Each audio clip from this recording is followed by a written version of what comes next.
the State of the Union address coming up on Tuesday. We'll be talking about it a lot next week.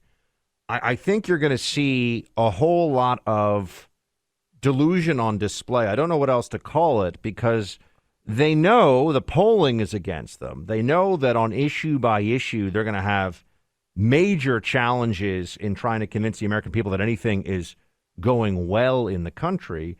So what they're hoping for is essentially a redo of 2020, where you got to remember 95% of the news media, political media, is either Democrat or Democrat leaning, right? They're effectively the single most powerful propaganda arm of the DNC in existence and should be taking their orders effectively, probably their paychecks too, from the DNC.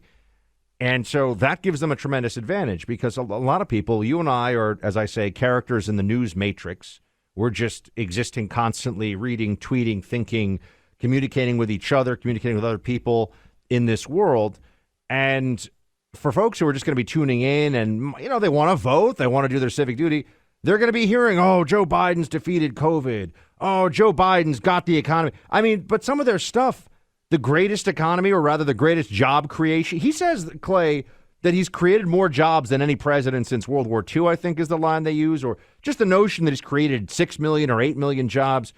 No, you don't get to say you've created jobs when you had an artificial shutdown of the economy that never should have happened, by the way. We've learned that, too. The shutdowns, lockdowns never should have happened.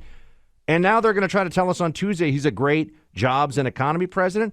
I don't, what's the phrase in D.C.? That's a dog that won't hunt. I don't think this is going to fly. I don't think it's going to work. That's exactly what he's going to try to sell, because he's trying to sell this all the time, right? They put out their little fancy graphic and they say, look, we've added 6.8 million jobs or whatever it is. Because, we had 20 million people basically stop work immediately. And we went to a 20% unemployment rate, or near there, if I remember correctly. And so we've continued to climb back, but that's the important essence of this. We still don't have the same number of people employed as we had employed in late February of 2020. 2 years ago, we still have not recaptured the jobs that we lost in March when we shut down. Remember, we're going to have some heck of shows coming up, Buck, when we have the 15 days to stop the spread anniversary, 2-year anniversary of that, with it still going on. And I think that's what the Biden administration is trying to get a hold of as they get ready for these midterms. I want you to think about this for a minute. If you were selling, and I always say you need to always prepare yourself to argue the other side. Pretend that you had to pause and go to the other side and make the other argument. What are you pitching if you are Joe Biden, if you're Ron Klain, if you're the Biden White House right now? You can't sell anything on inflation. Everything they tried to say inflation was going to be transitory. They tried to say it was a relatively short-lived supply chain issue. That fails. So inflation is off the table. They're just going to have to argue things are going to get better, but they're not going to be better by November in a substantial way. Murder. They're not going to be able with violent crime, Buck. People see and feel violent crime viscerally all over this country, and we have many different cities setting all-time highs. They're not going to be able to sell any kind of success at the border to the extent that anybody's even willing to pay attention. Certainly, Ukraine is going to be a disaster. We already know that Afghanistan was a disaster. But the only thing they can sell is they're going to try to argue we led you through COVID, and that's why the CDC is following the political science, and saying now, hey, you don't have to wear masks in many different parts of the country. And they're going to try to sell, I think, identity politics, which is why they wanted to get the Ketanji Brown Jackson nomination officially announced today. Because we talked about this earlier, Buck, and I do think it's an astute point. And certainly I've seen many politicians, including Marsha Blackburn, put out a tweet directly analyzing this.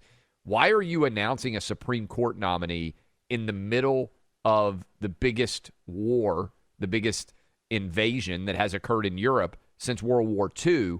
It's because they're desperate to get her name out there so they can say, hey, we followed through on the promise we made. We're putting a black woman on the Supreme Court. identity politics and we beat COVID. It ain't, as you said, that dog ain't hunting, but that is the argument that they are going to try to make as they get ready for the midterms on Tuesday, for the State of the Union on Tuesday, which sets the table for the midterms coming up in November. They don't have any good arguments. No. They don't have a good pitch at this point because Biden was never a good candidate nor a good option. And this should have been known all along. This is why on all of these issues, there are the things I do like that line, the Rumsfeldy line about known unknowns and unknown unknowns. Yes. There are the things that come up for an administration that are unfortunate. I mean, a COVID pandemic, for example, it's a very prominent one, right? But there are things that can hit you and you can't see coming. Then there are policy decisions that are made by people who are given power in our government bureaucracy or in the executive branch. And it's obvious what the outcome will be. If you open up the border, you're going to have more illegal immigration. If you undermine police and have progressive prosecutors, you're going to have more crime.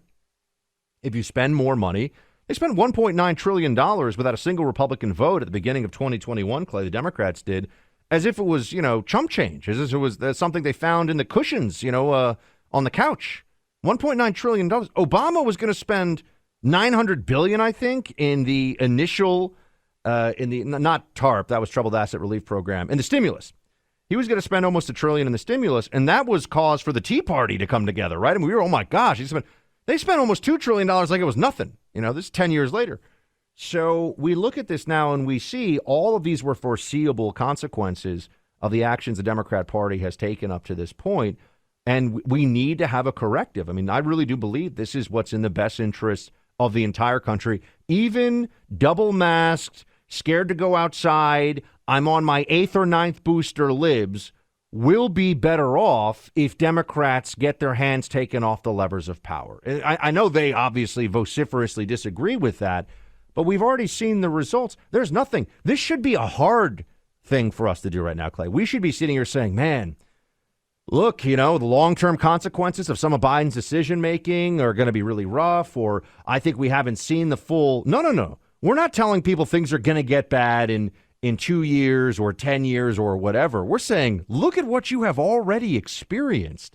And we're going to go to a State of the Union address that's going to be a masterclass in delusion, misdirection, and just absurdity, I think. And we know this before even hearing it, because what's the argument really going to be? Yeah, we're all in this together. We wore our masks. I mean, are they really going to try that crap? I think they are. And so that's why these latest maneuvers, naming Ketanji Brown as the next Supreme Court justice, most likely, the mask reductions that are taking place, because they got to get a win out of something here. Otherwise, it's going to be the most depressing State of the Union address anyone's seen in decades. I don't think there's any doubt that they are captured by the awfulness of the job that they have done, and there isn't an escape route, because the issues that they have created are long-lasting. You can't fix inflation in a couple of months. It doesn't get to 7.5% inflation. And, Buck, how did it get there? I was reading a study. Do you know what we spent on the average American family for COVID relief since we started spending all these trillions of dollars? The average American family has gotten over $50,000 per American family that our government has spent. And that's how we've gone. And we talked about this the other day, but it's as if this magical monetary theory, modern monetary theory, as they call it, doesn't exist. We've gone in the space of 40 years from a $1 trillion national deficit to a $30 trillion national deficit. And we've added about $5 trillion to the national deficit in the last year and a half or so and change. It's unheard of. It's not sustainable. And so what should have to happen is, if Joe Biden was, as he claimed to be, a reasonable, moderate, wisdom-laden elder statesman, what he would say is, we got to put our financial house in order. That's actually the role that Joe Manchin is playing in the Democratic Party right now, thankfully, because otherwise we would have spent trillions of more dollars on Build Back Better, and we'd have even worse inflation. So it's going to be a mess to even see him try to argue that he's had any measure of success. And I think overwhelmingly the American public, and to your point, Buck, there are a lot of people who don't pay a lot of attention on a day-to-day basis, but might be willing to tune in to the State of the Union just to see what's going to happen. And I think it's going to be an abject failure. The media will say it's success, but the American public ain't buying it.